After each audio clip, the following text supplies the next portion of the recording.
j'en viens à simplement, parce que c'est ça, moi, la question que je vais vous poser, les cartes du monde sont-elles fausses? On sait très bien que la carte du monde qu'il y a aujourd'hui dans toutes les écoles est fausse. C'est la projection de Mercator, et je propose de regarder tout de suite. La voilà, on l'a, elle est fausse cette carte. Alors pourquoi elle est fausse? Vous allez nous le dire après, mais d'abord je voudrais qu'on regarde un extrait de À la Maison Blanche, vous savez, la série américaine, où on voyait tout à coup des géographes qui venaient à la Maison Blanche qui disaient cette carte est fausse, faut qu'on la remplace par la vraie. Regardez un extrait de À la Maison Blanche. Le cartographe flamand Mercator a dessiné ce planisphère au XVIe siècle. Il était destiné aux marins européens comme outil de navigation. Seulement cette carte éloigne les régions polaires pour créer des lignes droites constantes ou des directions géographiques. Ce qui rend la traversée de l'océan plus aisée. Mais Oui. cette vue fausse la taille des nations et des continents. Alors cette projection serait fausse? Oh là oui, fausse. Vous voyez le Groenland? Je vois, Et vous voyez l'Afrique. je vois. Ces deux masses de terre semblent à peu près de la même taille. Oui. Eh bien, que diriez-vous si je vous disais qu'en réalité, l'Afrique est 14 fois plus grande? Ah oui. Ici, nous voyons que l'Europe est largement plus grande que l'Amérique du Sud. Or, l'Europe a une superficie de 10 millions de kilomètres carrés, alors que l'Amérique du Sud fait 23 millions de kilomètres carrés. L'Alaska paraît 3 fois plus grand que le Mexique. Or, le Mexique est plus grand de 10 millions de kilomètres carrés. L'Allemagne est située au milieu de la carte, alors qu'elle se situe plus au nord de la Terre. Attendez. La taille relative est une chose, mais vous dites que l'Allemagne n'est pas là où nous pensons qu'elle est. Rien n'est où vous croyez. Alors où est-elle? Merci pour cette question. La projection de Peters. Fidélité des axes. Fidélité de position. Les lignes est-ouest sont parallèles et croisent les axes nord-sud à angle droit. Mais c'est quoi ça? C'est le monde où vous vivez. Sylvie Bonnel, vous Oui, êtes bah, c'est d'accord? très C'est la simple. carte de Peters, le monde dans La lequel on carte de vit? Peters, elle déforme aussi parce qu'elle allonge les continents. Mais c'est très simple, vous avez un globe, la Terre c'est un globe. Comment voulez-vous représenter un globe de façon plate? Donc, Vous il êtes faut faire des obligé de choix. faire des choix. Et l'histoire de la cartographie, c'est une histoire encore, en Europe en tout cas, qui est européocentrée. Nous avons choisi les cartes qui nous arrangeaient. Si vous allez en Alors, Australie... la projection de Peters qu'on voit là, elle arrange qui? Celle qu'on voit actuellement là. Elle est plus exacte au niveau des superficies, c'est-à-dire elle rend exactement les superficies. L'Afrique, c'est presque le quart des terres émergées. On oublie ça, le quart des Là, on terres le voit, émergées. sur cette carte-là, on ne le voit pas sur Donc l'autre. pendant très longtemps, on a eu une vision qui était une vision qui ne nous posait pas de problème, parce que de toute façon, l'histoire du monde, elle se passait surtout au nord. Donc en fait, finalement, c'était là, c'était autour de l'Atlantique, la mondialisation. Et puis, les géographes, ils étaient dans le siège des militaires. Hein. C'était Yves Lacoste. La géographie, ça sert d'abord à faire la guerre. Aujourd'hui, en temps de développement durable, en temps d'émergence du Sud, en temps de comment on répond aux défis de la biodiversité, du changement climatique, comment on répond aux défis de la sécurité alimentaire, eh bien, l'important, c'est de comprendre que la géographie, parce qu'elle permet de comprendre le rapport des hommes à leur territoire, c'est ce qui permet de faire la paix. Dans la bataille des cartes, d'ailleurs, vous montrez d'autres cartes possibles. On va regarder tout de suite celle de l'Australie, par exemple. Le Premier ministre australien avait proposé de faire la vraie carte. Pour les Australiens, la carte, ça devrait être ça. Hein? John Howard était toujours frustré de voir l'Australie en bas, au sud, marginalisée. Et donc, il a construit une géopolitique, d'ailleurs extrêmement active. Bon, ça, c'est une image où il dit on est d'origine européenne, on fait du business avec les États-Unis et la sécurité, mais l'avenir, c'est la Chine. Et donc, il a voulu Upside Down. C'est une carte de Stuart Miller qui date de 1983, mais qui a été, au fond, qui a illustré cette réflexion géopolitique des Australiens, au fond, au moment de l'émergence de la Chine.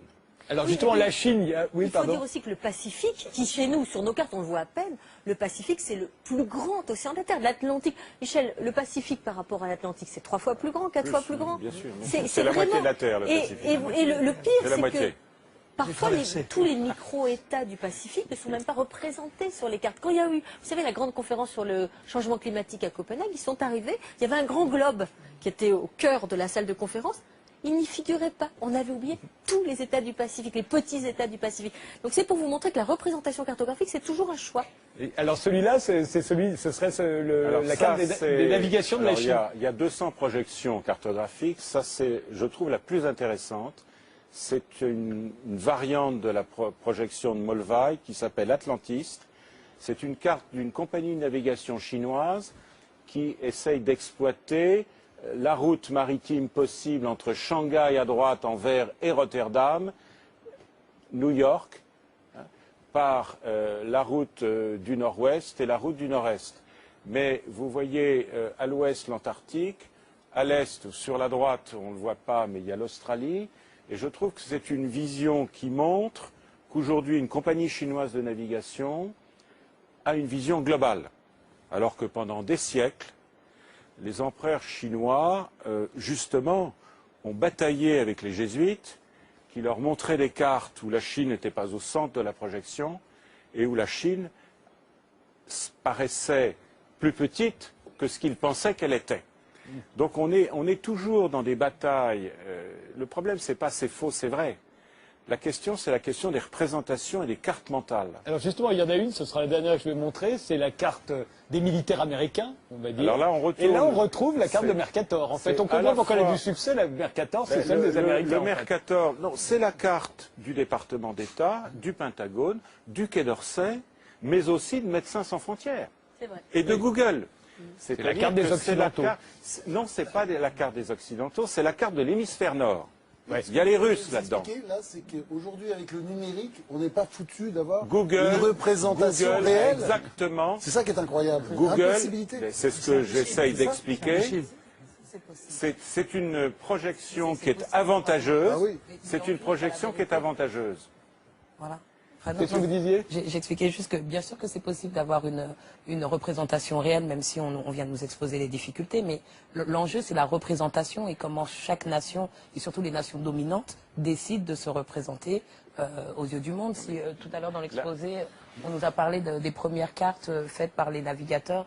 Enfin, Mercator, c'était ça, c'est ce qu'on voulait voir, c'était l'Atlantique. Voilà, l'entrée des nations européennes. Il existe quelque part dans le monde dans une l'ère moderne. représentation réelle de la... Non, pas en deux dimensions. Vous êtes écrivain, la seule représentation réelle, c'est celle de José Luis Borges. C'est une carte dont l'échelle serait 1 sur 1. C'est-à-dire une nappe qui couvrirait la Terre. On ne peut pas représenter sur un plan une sphère. Sur aucune Donc carte. vous avez des choix de déformation.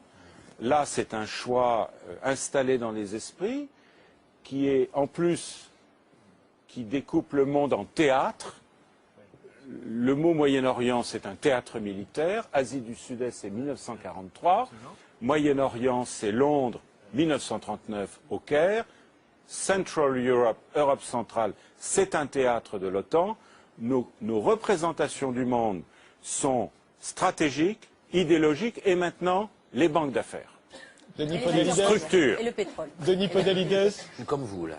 Puis, baba. Vous ne pensiez pas que les cartes du monde étaient Je ne fausses. pensais hein. pas. Moi, je pensais que le Mercator, là, c'était Alors, celle que j'avais. remontrez-nous la Peters, parce que Peters aussi est fausse. Et pourtant, elle a l'air plus vraie, Peters. Non, mais la projection de Peters est extrêmement intéressante parce qu'elle a été rendue célèbre par Willy Brandt dans le rapport de 1973 sur le Nord-Sud.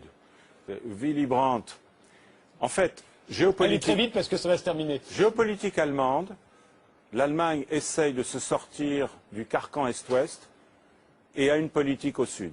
Aujourd'hui, en 2012, l'Allemagne est au Conseil de sécurité, son slogan, l'Allemagne partenaire du monde. L'Europe, c'est trop petit. Les surfaces, c'est quand même juste, là. Les surfaces sont justes, mais pas les distances. Il n'y a aucune route sur la mer, aucune route. La route la plus courte n'est jamais une droite. Mais non, c'est Jacques Sapir, la Russie est toute petite. Là. Oui, tout à fait. Alors par contre, ce qui est très bien rendu, c'est l'allongement. Elle perd, si vous voulez, en hauteur, et là on voit bien qu'elle est écrasée, mais ça rend bien compte de l'allongement de la Russie. Si vous voulez, c'est un pays où... D'est en ouest, vous voulez dire. D'est en ouest. Quand vous allez à Novosibirsk, qui fait partie de la Sibérie occidentale, vous mettez plus de temps depuis Moscou que pour aller de Paris à Moscou. Hein, c'est 3h45 pour faire Paris-Moscou, c'est 4h30 pour faire Moscou-Novosibirsk. Si vous allez à Khabarovsk, ça sera 7h30. Si vous allez à Vladivostok, voilà. Mais là, ce qu'on voit bien, c'est par exemple que Buenos Aires, c'est la ville la plus loin de Paris, par exemple. Absolument. On se rend compte que quand on y va, normalement sur la carte de Mercator, on a l'impression qu'elle est toute près. Tout à fait. Et que Shanghai et Tokyo sont bien plus loin. La ville la plus loin de Paris, c'est Wellington. La ville, ou la Nouvelle-Calédonie. Dernier mot. Ce qui est fascinant, c'est l'Afrique. l'Afrique, c'est... Ah, c'est grand l'Afrique, hein, en vrai. Tellement grand. Les Et maintenant, surfaces, avec cette C'est dingue, on nous a croissance, menti, avec hein. cette croissance qui est en train d'arriver en Afrique, on va en entendre parler. Le Ghana, plus 16%. Et c'est Chantal Boydon. 2 milliards. Sylvie Boydon. L'Eldorado. Juste à la fin. L'Eldorado. Non, mais il faut regarder le sous-sol. Il faut regarder le sous-sol. L'Afrique, c'est 2 milliards. Ça va être 2 milliards d'habitants en C'est le 2005. sous-sol, c'est la Là, il y en a 1 géologie. milliard. Oui. Ça veut dire que ça va être multiplié C'est par grand, deux. c'est grand et c'est riche. Il y a Comme plein le de Brésil. pétrole, plein de minerais. Tout. Sabrine Ouattin, un dernier mot. Des pays qui partent en Non. croissance. Richard Millet, un dernier mot. Non. Non. Catherine Colliot, Hélène, non. Tout le monde a dit tout ce qu'il avait à dire.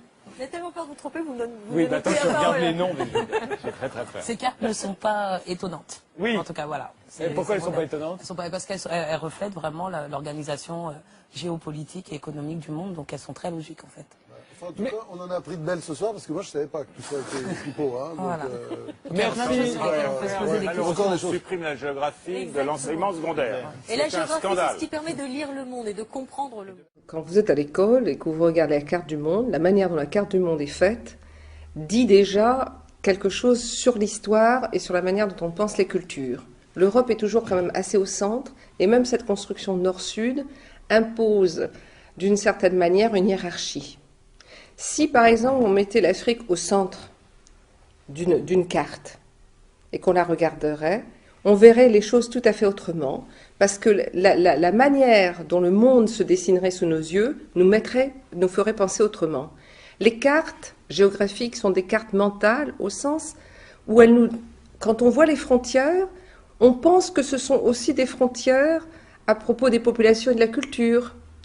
Et que, bah tiens, là, dans cet hexagone est contenue la culture française. Là, dans l'Italie, serait contenue la culture italienne. Là, c'est la culture africaine. Or, avec cela, on oublie qu'il y a eu des échanges depuis très très longtemps entre les peuples, on pourrait dire, et entre les mondes. Donc il faut se défaire des cartes géographiques qu'on nous apprend à l'école. Ce sont des mensonges. Ce sont des mensonges. C'est comme la carte de la France. La carte de la France est un mensonge puisqu'on ne nous montre que l'hexagone et qu'après nous apprenons qu'il y a des territoires français ailleurs dans le monde, dans le Pacifique, dans les Caraïbes, en Amérique du Sud, dans l'océan Indien, et que ce sont aussi des territoires de la République. Mais quand vous regardez ici, pour tout petit Français vivant dans l'hexagone, la France, c'est avec la frontière avec la Belgique, puis la frontière comme ça, etc., ça tourne. Alors parfois il y a la Corse, mais il n'y a jamais la Guadeloupe, la Martinique, la Guyane, Wallis et Futuna, Tahiti, la Nouvelle-Calédonie, Mayotte, la Réunion. Ça lui changerait la manière dont il pense même habiter, comment il est, et qu'est-ce que c'est que l'histoire de la France. Parce que quand il voit ça, l'histoire de la France, eh bien elle est contenue là, dans cet espace. Alors que si on lui montre tout ça, il va se dire, ah oui, mais alors, qu'est-ce qui s'est passé en Martinique au même moment? Au moment où on lui apprend des choses. Alors on lui dit, oui, alors les rois de France, blablabla, bla, bla, bla, etc. Il dit, oui, mais alors qu'est-ce qui s'est passé là-bas? Il peut poser la question. Et tout d'un coup, ah, l'esclavage? Ah bon, donc voilà. Et on voit les liaisons. Alors que si vous découpez ces cas, bon, ben il y a l'histoire là, qui, comme si elle n'était pas liée à l'histoire là-bas. Or, elle est liée. Elle est toujours liée. Et c'est ça qui est... Donc c'est pour ça, pour moi, histoire, géographie, culture, c'est lié. Et la manière dont on a dessiné le monde et dont on dessine les cartes a une influence sur la manière dont on pense les choses. Quand on interroge des gens qui vivent dans d'autres parties du monde, eh bien, ils n'ont pas du tout la même manière de voir le monde qu'un petit Français. Donc, il y a un eurocentrisme de la géographie.